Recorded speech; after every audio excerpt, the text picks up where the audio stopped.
Estudantes em sala de aula, professor usando o quadro para explicar o conteúdo, coleguinhas reunidos para as atividades de classe. A imagem ainda é bem viva em nossas memórias, não é? Não faz tanto tempo assim que elas foram feitas, mas esse modelo educacional mais do que nunca vai ficando lá no passado.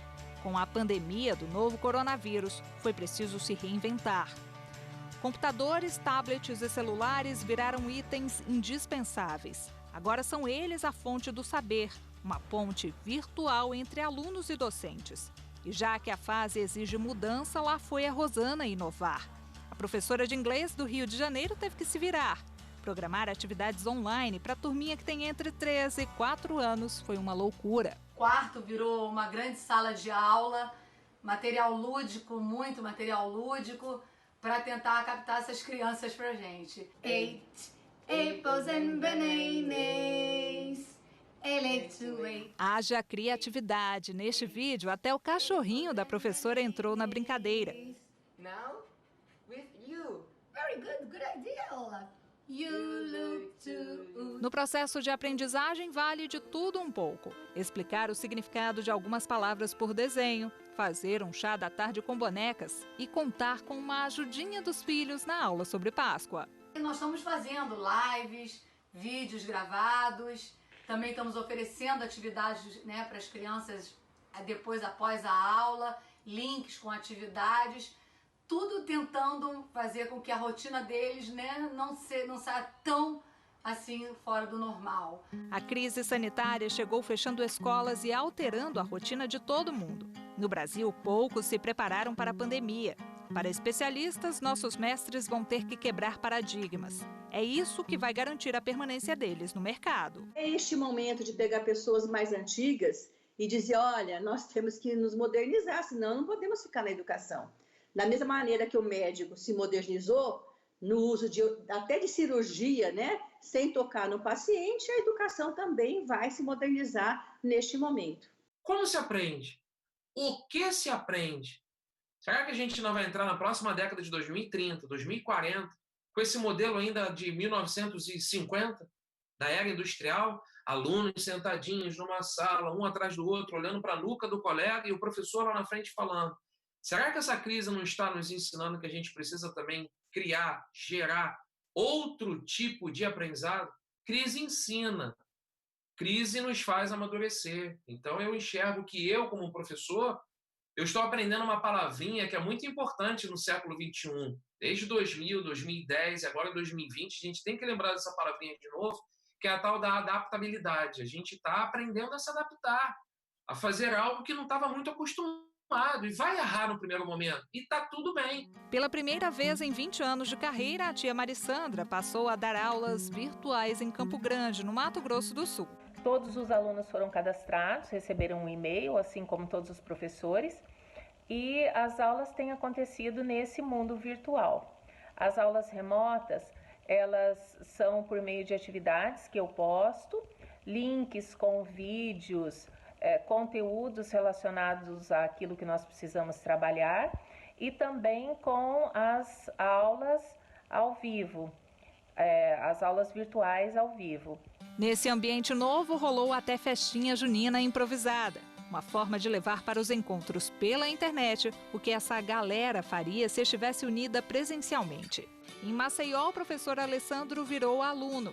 Com tanta novidade no jeito atual de ensinar, ele precisou aprender um beabá digital. Tivemos que parar para estudar, tivemos que parar para pesquisar quais ferramentas nós temos à disposição e principalmente aquelas que estejam ao alcance do aluno, que infelizmente não é o que acontece com todos, né?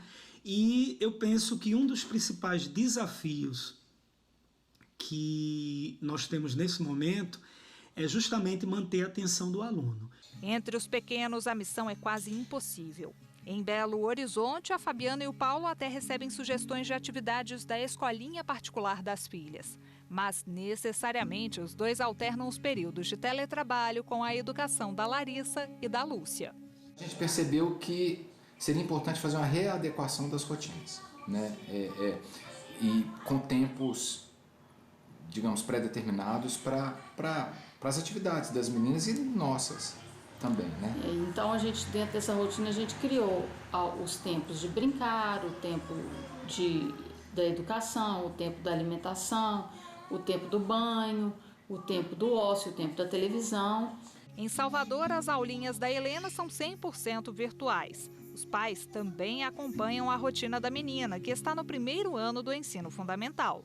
Tanto eu como meu marido estamos trabalhando bastante em home office. E uma das alternativas que a gente encontrou, além de se dividir, né, tem um dia que um faz a tarefa, outro dia o outro faz, é também nessas aulas online, eu sento então no meu computador para trabalhar e coloco ela do meu lado, na mesinha dela, com o notebook, enquanto ela assiste a aula online. Então, eu vou dividindo a minha atenção entre o que eu tenho que fazer do trabalho, que está acontecendo na aula dela, para estar podendo dar um suporte, para estar acompanhando, já que ela está justamente nesse momento de alfabetização e algumas vezes precisa realmente de uma intervenção presencial, né? Eu tenho, de fato, nesse período, aprendido, que nós identificamos, né, marcos, né, de desenvolvimento sendo alcançados, mas não se pode negar, isso não é como negar, que ela tem sentido o impacto da solidão, né, do distanciamento perante as colegas, perante os coleguinhas, a experiência com a professora. Essa mediação virtual, ela compromete o tato, compromete o olhar, compromete o cheiro, os desafios. Eu estou aprendendo muito, mas eu não estou gostando nada de ficar em casa, é muito chato. Quem tem se desdobrado para ensinar o Davi e o Lucas é a Virgínia, de Maceió. Estamos aí nessa fase de adaptar, até porque eu tento conciliar as minhas atividades com o suporte que eu preciso dar para o Davi, né? Para encaminhar para estudar, para tirar alguma dúvida. Tem uma outra criança também que eu preciso também fazer esse mesmo trabalho de sentar, de estudar. O mais velho começou as aulas virtuais na escola pública com 20 dias de atraso. Aos poucos, correu atrás do prejuízo. Eu geralmente faço essas atividades pelo computador e depois passo pelo caderno, tiro a foto e mando pelo WhatsApp. E deixo no caderno para quando as aulas voltarem, a gente poder rever tudo direitinho de novo, para ver quem faltou fazer uma atividade, quem não faltou. E o Luquinhas, que está na alfabetização, já chama até a mãe de professora. Eu tô aqui em casa porque esse coronavírus não tá deixando eu ir pra minha escola. Mamãe faz atividade pra mim, minha professorinha. Existem, neste momento, outras aprendizagens com a própria família. A gente está vendo aí mãe e pai comprando pizza para o 5º ano, 6º ano, sei lá, tentando ensinar fração. Você vê pai, mãe, tio e tia, ou quem cuida, o avô, contando historinha. Coisas que a gente perdeu, nós perdemos, cada um no seu celular, nós perdemos esse contato físico. Se a pandemia trouxe inovação para a área educacional, escancarou também um problema latente em várias partes do mundo. Mostrou que as desigualdades, principalmente sociais, são enormes. Um levantamento da Unesco apontou que 40% dos países mais pobres não apoiam os estudantes em situação de risco durante a crise sanitária. Neste contexto, o relatório de monitoramento global da educação não deixou o Brasil de fora. Quanto maior a exclusão, menor a chance de aprendizagem e mais acentuado o problema. Quando você vai para a casa das crianças, né, onde elas não têm espaço para estudar, onde elas não têm internet, onde elas não têm computador, onde elas têm pais analfabetos, onde tem um número de irmãos muito grande dentro de um mesmo local pequeno, onde há uma distância grande, elas não têm materiais, então tudo isso é complicado. No Brasil, a pandemia chegou no início do ano letivo, o que foi muito ruim para nós, né? Tem crianças que não tinham nem recebido seus livros didáticos ainda, no setor, no sistema público, onde elas recebem o livro didático, né? Então, isso nos prejudicou muito. Nos países europeus, por exemplo, eles já estavam no último período do ano letivo, então isso é uma facilidade, né? Sem livros e sem acesso à internet, os filhos da Márcia não conseguem acompanhar as aulas. Nós queremos que eles voltem, né? Porque é muito importante na vida deles. E aqui em casa eles não estão indo na escola, né? E eles não têm meio de internet aqui em casa para eles estudar. Nós não temos, assim, computador, nós não temos internet para estar estudando. E aí fica ruim, né, nós estudando em casa. E é melhor estudar na escola, que tem professores, coordenadores, diretores, que é melhor.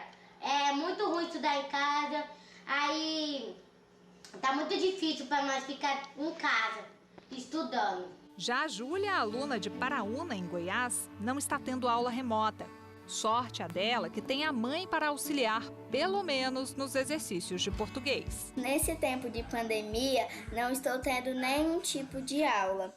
Estou estudando pelo livro em casa, mas como não está tendo nenhum tipo de explicação, estou com medo de perder o ano. Com essa pandemia, tem sido um obstáculo para as crianças, já que nem sempre nós conseguimos ajudá-las com todas as matérias. Eu, por exemplo, sou professora de língua portuguesa e matemática é um obstáculo para mim. Só que nem todo mundo tem esse acompanhamento.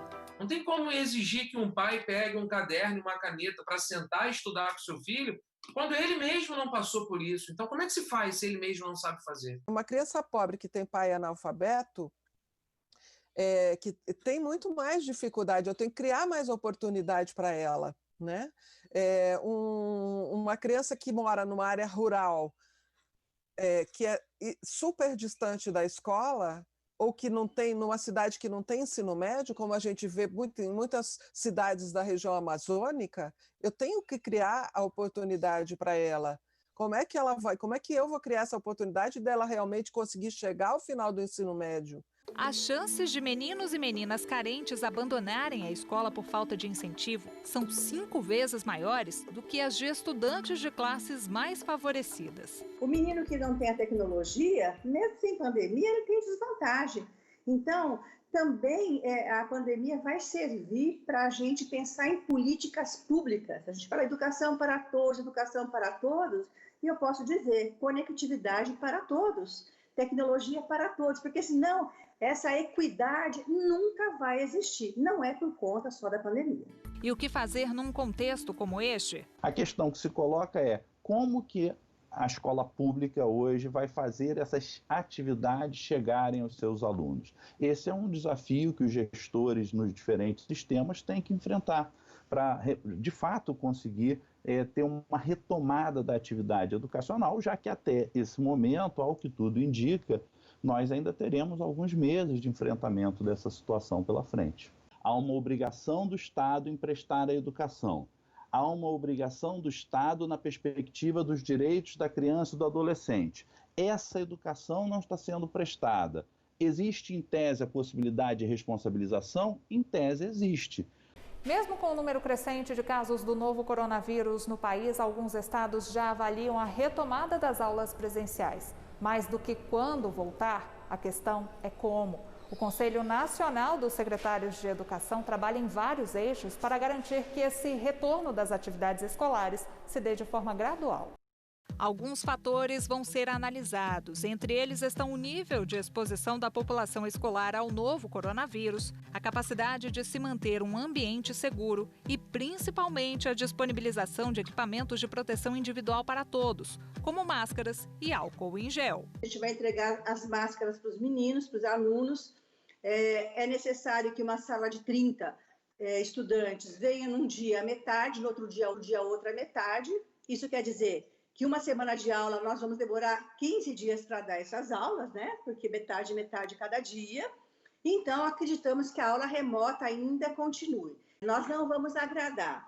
Muitos querem que voltemos, muitos não querem. Então, não é uma questão de querer, né? A família pode ter opção, mas o governo tem que ter segurança quando voltar. No Piauí, enquanto as aulas presenciais não são confirmadas, um grupo vem tentando garantir o acesso de crianças à educação de forma remota, por meio do projeto Todos Conectados. O repórter Justiça foi até Barra do Juá, uma das regiões com o menor índice de desenvolvimento humano do país. Na comunidade rural há 70 famílias. Apenas 4 delas têm acesso à internet. E detalhe, aqui ninguém tem computador ou tablet. Poucos possuem celular que permite o uso da rede mundial de computadores. A gente tem instalado antenas de internet que atendam 5 casas e depois mais 5 e outra antena para atender mais 5 e que essa antena consiga distribuir um sinal que possa garantir o acesso para essas famílias. Com esse acesso comunitário, a gente vê que fica mais barato e que eles conseguem ter uma internet que atenda a demanda deles, que é assistir uma videoaula, que é conseguir baixar uma atividade que a escola manda por WhatsApp e aos poucos vendo que eles conseguem melhorar um pouco o acesso à educação, conseguem falar com familiares. O Jusilândio foi o primeiro a ter internet instalada. Para alívio dele, que pode falar com os parentes, e da filha Isabel, que agora consegue acompanhar as aulas. É importante para o menino estudar e fazer as provas, que às vezes quando não vem, outras vezes vem. E para mim também comunicar com minha família que mora em Goiânia. E assistir a devoção da igreja também pela internet é bom.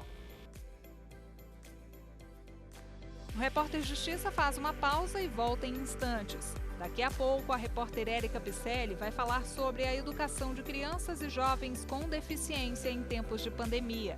Não saia daí.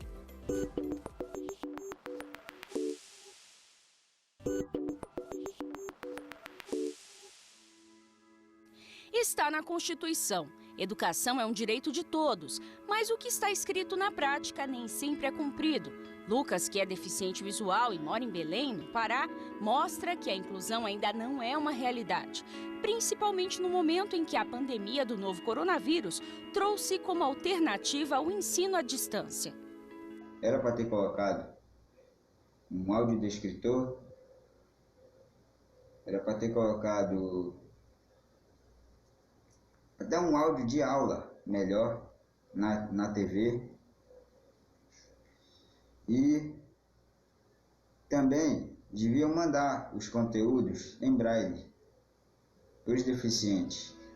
Com aulas presenciais suspensas, a nova rotina passou a ser estudar pela internet ou TV, o que para o Matheus, que não escuta, ficou complicado. Eu desejo estudar em casa também, estudar para o Enem, estudar e aprender a escrever uma redação de acordo com o Enem, mas é difícil por não termos intérprete e ninguém reclama sobre esse descaso. Menos de 10% dos países analisados pela Unesco possuem leis para garantir a inclusão plena na educação. Um quarto deles tem normas para que crianças com deficiência sejam educadas separadamente. Em 10 países de renda baixa ou média, alunos com algum tipo de deficiência apresentaram desempenho 19% menor em leitura do que os demais estudantes. Cerca de 15% dos pais na Alemanha e quase 60% dos pais em Hong Kong acham que alunos com deficiência podem atrapalhar o aprendizado dos filhos. Ainda, segundo o relatório, as escolas têm mais interesse em obter acesso à internet do que atender estudantes com deficiências. Se você tem uma criança que desde a educação infantil, ela vê a diversidade, ela vê uma criança com necessidade especial, que ela pode ajudar, inclusive, ela vê uma criança de uma outra raça dentro da sua sala de aula, ela vê uma criança que tem uma orientação sexual diferenciada, ela vai se acostumando, ela vai aprendendo a respeitar essa diversidade e a gente cria uma sociedade que respeita a diversidade. Então, por isso é importante termos essa inclusão e tratar esse tema dentro dos currículos, dos materiais didáticos, da formação dos docentes, e aos poucos ir mudando, né, a sociedade nesses aspectos que não são bons.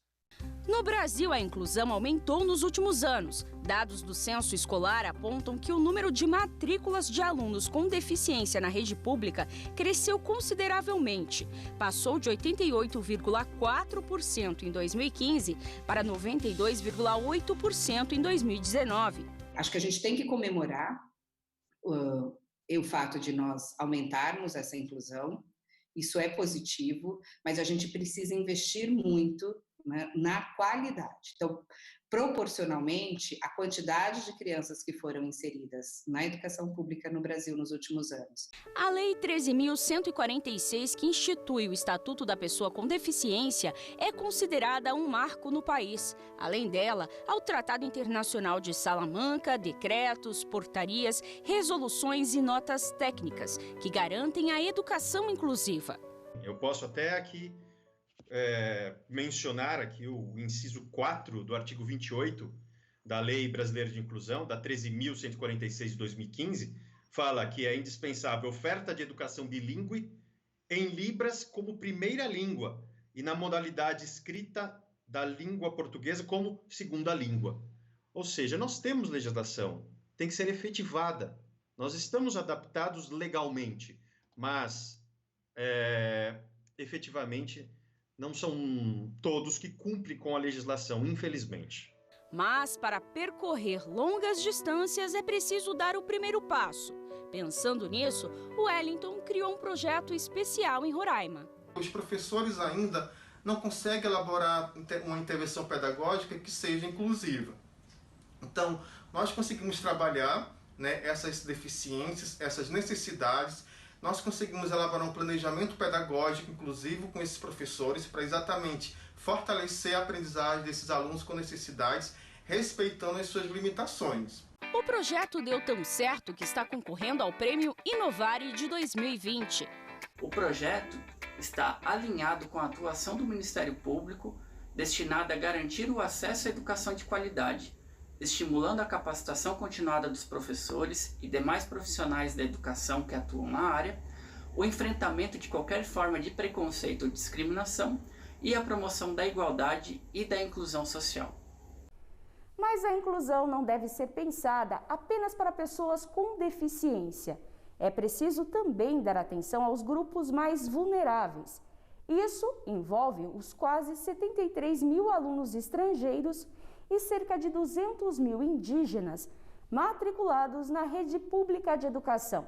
E estudantes que enfrentam problemas muitas vezes para ter acesso às tecnologias e também para compreender o conteúdo. É o que acontece com esta imigrante venezuelana. É tudo em português e é tudo bem direto. Então, para aqueles que estão novos, que estão começando, se vai ser um pouquinho mais difícil, mas graças a Deus a gente já tem tempo, a gente já tem estudado bastante para compreender a língua e para tentar melhorar nosso entendimento e nosso compreendimento com o português. Se a dificuldade existe para os alunos, para os pais deles não é muito diferente. Quando surge essa dúvida, tem que ir a outra página de tradutor e pesquisar por outras páginas para poder entender o que está para fazer de tarefa, porque já não há um programa, vamos falar assim, especial só para a língua entender. Os estudantes indígenas da aldeia Cravari, no município mato-grossense de Brasnorte, estão tentando seguir a grade curricular, mas até para acompanhar o conteúdo impresso, eles precisam consultar a internet. Estamos recebendo a apostila do Estado, da SEDUC. Além dessa apostila, temos o site, que é para os alunos entrar e ter mais acesso a esse trabalho. Essa apostila não é específica para escola indígena e por conta dessa apostila nós pesquisamos na internet um pouco. Não dá de pesquisar muita coisa porque nossa internet é bem ruim. Durante a pandemia, a educação dos jovens na comunidade também tem se voltado para o resgate da cultura indígena. É importante, né, a presença na escola, mas também é importante esse momento para a gente repensar a nossa cultura, repensar a nossa sustentabilidade, repensar a nossa crença, repensar o nosso modo de viver e fazer com que, de fato, os nossos alunos estejam também empenhados na luta pela preservação do meio ambiente, né, na preservação da floresta, no conhecimento das ervas medicinais, para que a gente consiga manter protegido, porque na escola não existe nenhuma fórmula que ensine o aluno a ser um bom caçador, a ser um bom pescador. Então, nesse momento que estamos sem aulas presenciais, mas estamos nesse momento de aprendizagem, também culturalmente, para que os nossos alunos possam aprender cada vez mais. Tanto para os grupos vulneráveis como para os outros estudantes, a falta de recursos pode resultar numa evasão escolar. A evasão já era alta antes da pandemia, né? Então a gente tem que considerar isso, já existia uma evasão alta. Quando a gente pensa que essa evasão provavelmente vai aumentar pós-pandemia, claro que cada aluno evadido é uma perda para a sociedade, né? Mas tem um lado positivo essa pandemia, que escancarou esse abismo que existe na escola pública, tanto da educação básica quanto do ensino superior. A pandemia também fortaleceu laços entre alunos e professores. Na Escola Estadual Maria Teixeira, em Goiás, uma atenção maior vem sendo dada principalmente aos estudantes com deficiência. Nós criamos um programa que se chama Rede de Conexão de Afeto, Escola, Família, REAFETO. Quais são os objetivos desse nosso programa? Primeiro, é realmente nos reaproximarmos dos nossos alunos e, consequentemente, das suas famílias. Segundo, que todos os alunos fossem atendidos igualmente, que não dependesse da questão da internet, porque os nossos alunos, a grande maioria deles, não tem internet. Terceiro, que a gente pudesse fazer uma atividade, as atividades personalizadas, de acordo com a especificidade e necessidade de cada aluno. O Repórter Justiça vai para o intervalo. Na volta, você vai saber as consequências da pandemia para os estudantes universitários. Não saia daí.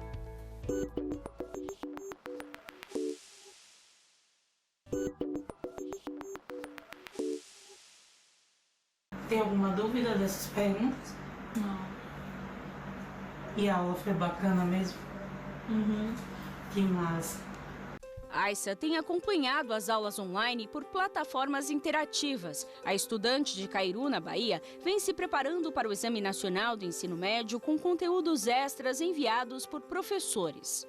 Estou gostando do acompanhamento no WhatsApp e das atualizações nas redes sociais do colégio. Isso me ajudou a organizar um roteiro de estudos e ter um bom aprendizado. A confiança dela para o Enem é resultado do apoio que a jovem encontrou tanto por parte dos professores como da mãe. Tem sido um momento gratificante, apesar da mudança brusca que aconteceu. Eu trabalho em home office e temos os afazeres de casa e tem a escola dentro de casa. E aí é um baita desafio, mas a gente tem encarado com muita vontade e tornando ela mais responsável ainda pelo processo de ensino-aprendizagem junto com os seus educadores, mesmo à distância. A Gleiciane está conseguindo acompanhar as aulas online, mas além do Enem, a conclusão do ano letivo preocupa a estudante. A maioria das atividades mandadas não serão avaliadas para a pontuação ao longo do semestre, o que dificulta nós alunos a conseguir a aprovação no final do ano, sem saber se conseguiremos terminar o ano letivo a tempo e com o aprendizado necessário. A angústia também é grande para quem não tem condições ideais de estudo. Mesmo com o apoio dos professores e dos coordenadores, eu estou tendo dificuldade para acessar o site do AVA e acessar as aulas online que está tendo, porque eu não tenho celular e não tenho muito acesso às redes sociais. Segundo o Instituto Nacional de Estudos e Pesquisas Educacionais, Anísio Teixeira, 77% dos cerca de 5 milhões de estudantes que fizeram o Enem o ano passado não tinham acesso à internet. O dado serve como termômetro para analisarmos como está a preparação dos candidatos para a próxima edição do exame, já que, com a pandemia, as aulas à distância se tornaram a única opção. Essa diferenciação, né, entre o aluno da escola pública e da escola particular, e mesmo os que estão na escola pública, né, nas diferencialidades que nós temos no Brasil, de fato, há aí uma amplificação dessa desigualdade, né, de oportunidade. Não vai ser uma concorrência mais próxima, ao contrário, já era desigual e isso aumentou. A plataforma online Momento de Aprender foi uma solução encontrada por voluntários para ajudar estudantes a se preparar para o Enem. A gente pensou que deveria fazer alguma coisa para prover informação para as pessoas que vão prestar a prova e não estavam tendo aulas e não tinham acesso a uma plataforma paga, por exemplo, online. Então a gente pensou em reunir um grupo de amigos e começar a criar conteúdos para auxiliar essas pessoas. Conforme o projeto foi se desenvolvendo, mais voluntários foram se somando a essa ideia e hoje a gente conta com 38 voluntários, os quais ficam responsáveis por disciplinas e conteúdos conforme a sua afinidade temática. E para quem estava precisando daquela forcinha para estudar, a ajuda veio na hora certa. Tem resumos claros, simples, que a gente entende, e logo após tem os testes, que ajudam muito a fixar a matéria. A pandemia não trouxe incertezas apenas para quem está tentando entrar nas universidades. Uma pesquisa da Associação Brasileira de Mantenedoras de Ensino Superior apontou que quase metade dos alunos de faculdades particulares pensa em abandonar o curso, ou porque perdeu o emprego, ou porque não tem mais condições de continuar pagando as mensalidades. Geise cursa medicina em Juazeiro, no norte da Bahia. Um sistema de bolsas até foi disponibilizado pela universidade dela, mas o acesso ao benefício foi limitado. Nenhum aluno se pronunciou dizendo que tinha sido contemplado com esse sistema de bolsa, que nada mais é do que um sistema que iria dar um desconto nos meses de pandemia para o aluno e esse valor seria diluído no futuro. No entanto, há uma queixa muito grande de todos os alunos assim da IES nesse sentido. Não é à toa que a gente teve que recorrer ao jurídico. A Lei 9.870 de 1999, conhecida como Lei das Mensalidades Escolares, diz que a instituição de ensino não pode impedir o acesso dos estudantes aos direitos acadêmicos, sob a alegação de inadimplência. Assim, o melhor caminho é o diálogo. É que acionar as leis estaduais que prevêem descontos nas mensalidades são caminhos mais complicados a se seguir.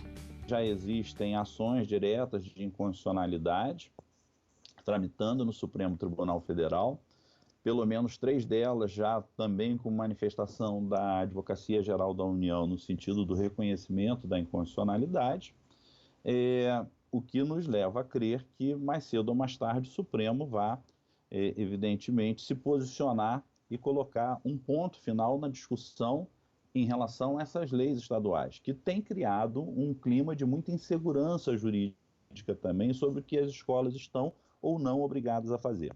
Esta portaria, publicada pelo Ministério da Educação, estendeu as aulas à distância em instituições federais de ensino superior até 31 de dezembro. Também flexibilizou os estágios e aulas em laboratório nesse período. A exceção fica com os cursos da área de saúde. Robson está no último ano de Publicidade e Propaganda em uma universidade do Rio Grande do Sul e se preocupa com o fato de ter que fazer as aulas práticas à distância.